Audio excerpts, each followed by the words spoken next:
Ramziy qiyomat kuni soati millari 4 soniya oldinga surildi. Endi yarim tungacha, ya'ni shartli global falokatgacha 85 soniya qoldi.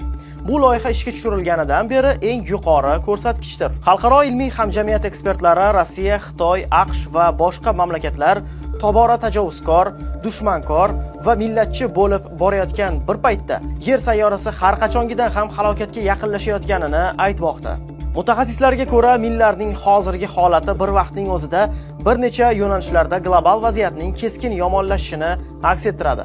Buning asosiy omillari qatorida yadro qurolidan foydalanish xavfining ortishi va qurol-yarog' ustidan nazorat qilish tizimining susayishi ham mavjud. Olimlarning ta'kidlashicha, yarim tungacha bo'lgan 85 soniya muqarrar yakunni bashorat qilish emas, balki ogohlantiruvchi signaldir. Loyihaning maqsadi hukumatlar va jamoatchilik e'tiborini o'sib borayotgan xavf-xatarlarga qaratish va voqealar rivoji, siyosiy qarorlar hamda xalqaro hamkorlikka bog'liqligini ta'kidlashdan iborat.